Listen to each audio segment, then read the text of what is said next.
I'm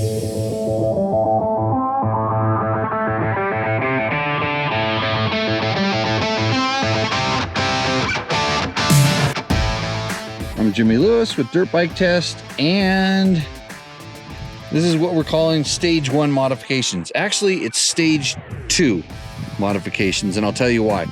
So in stage 1, essentially, we tested the bike, and the WR can definitely use a couple of things. We talked about an original test. Go ahead and watch that on our channel. But we have a competition ECU in it, which includes the Wi-Fi unit and, of course, the map switch. So that gives you what we'll call full power. And then we went ahead and, in doing that, we also upgraded the muffler to an FMFQ. So you don't have to do the muffler, and we talk about this in the original test, but those are the two things we did. And we'll call this stage 2 because there's a couple things I complained about, and then some stuff that I just do to a lot of my bikes, and I'm gonna go over that right now. So number 1, we complained about the fuel range. That's your solution. And there's probably not as many solutions for the WR as a lot of the other bikes, but because Yamaha really does a good job of packing this package. So the gas tank is actually down here in the subframe, a lot of it, and low instead of being up front, because that's where the air filter is. So IMS has a larger capacity fuel tank that adds almost a gallon, and it's down lower, and they've found extra room here and up here, and it's really ties it all in. You have to remove the subframe a little bit to mount it, so it's not just a drop-on gas tank, but it's super Sano, and there's my extra range. There's your extra 30, 40 miles, whatever it needs. For racing, you need it. I'm looking for longer distances, trail riding, and it doesn't get any thinner, any thicker here. It remains the stock shape. You have this, but if you're putting your stuff up there, you're really an aggressive rider. So that's the way it is. And in combination with that, Seat Concepts makes this basically built for the IMS tank, because usually Yamaha has a piece here that comes off, and that's how you get to the gas cap. Well, they're getting extra capacity here. Well, Seat Concepts builds this seat. So I got the gripper seat, and they only make one size in this. I was almost thinking about going with tall on this, because one of the things we like on the Yamahas has been to raise the seat height just a little bit, but they don't make the tall. They don't make a taller one here, but this is fine. It's at least as tall as stock. Not a problem. I haven't ridden it a whole lot, so I don't know. I can't comment on the comfort, but I know I like these seat covers. And the fact that I now have a tank with a fuel pump included in it, and this, and I still have my stock tank and the stock seat, I can switch it back and forth if I need to. Not as easy as some other bikes, but I'll probably leave it like this most of the time. So this is addressing a problem, and this is a one-stop solution. So pretty nice there.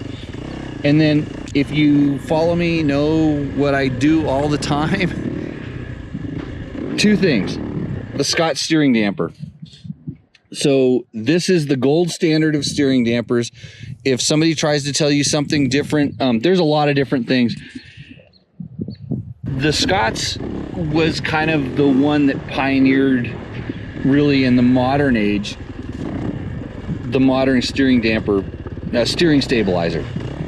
And the reason is they had some patents that they filed that allowed it to not valve back to center. So when you're riding this bike and it hits something, it valves, and then it's free back to center. And then it has high speed compression adjustment, which is really important, and low speed compression adjustment, which is really important. They're very independent. And then you can also do sweep and all different other things.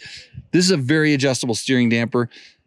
I've never found a bike that didn't, actually, some bikes don't need them, but they don't hurt it. And the way you can set this up, you never even know it's there, but when you need it, it does its job. Of course, I'm using the BRP, Scott, this is all sold through Scott's, but it's a BRP clamp, which is a sub mount. And so that mounts the thing below the bars. And then onto my other thing I put on every single one of my bikes is Fasst Company Flex handlebars. So these handlebars, they basically have a pivot and they have dampers. So there's a compression damper and a rebound damper. And all you have to do is go like this. And every time you hit a bump, that's my wrist right there. That's not very good. And it does some absorption and damps. I need to tighten these wires up. I need to do some sandwing. I just got this back together. But so this is my handlebar setup. This is my steering damper setup. This goes in almost every single one of my bikes because I know it works. It never hurts, always helps. The forks on this bike are really good, so I don't necessarily think they need this, but again, like the damper, I've never met a bike that doesn't benefit for me with the flex handlebars.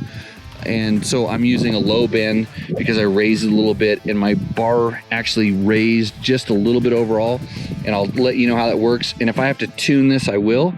And then of course on stage one we did the Acerbis hand guards because I like to protect my levers and my fingers. So that's my bike. So a lot of this stuff, I've only got a little bit of putting around on this particular bike right now. I have not actually gone out riding on this bike yet. I mean, a real ride, but I know this stuff works, and that's why I put it on there. It's kind of like my setup, and people have their setup. And so we tested a lot to get to the point with the ECU. We have some maps with the pipe and all this different stuff. But now we've got the range, and now I've got the comfort, and I've got the confidence that all of these parts have brought to the table.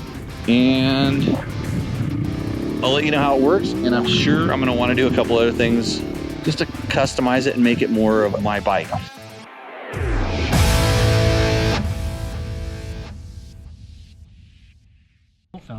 No, it didn't fall out. It just pulled it out. But OEM equipment could be stronger, but got the job done. If you liked what you saw in this video, come check us out over at dirtbiketest.com on the webs. We have bike tests, product tests, a lot of fresh dirt, and you can even support us by clicking through our links. Hopefully we'll see you out in the trail.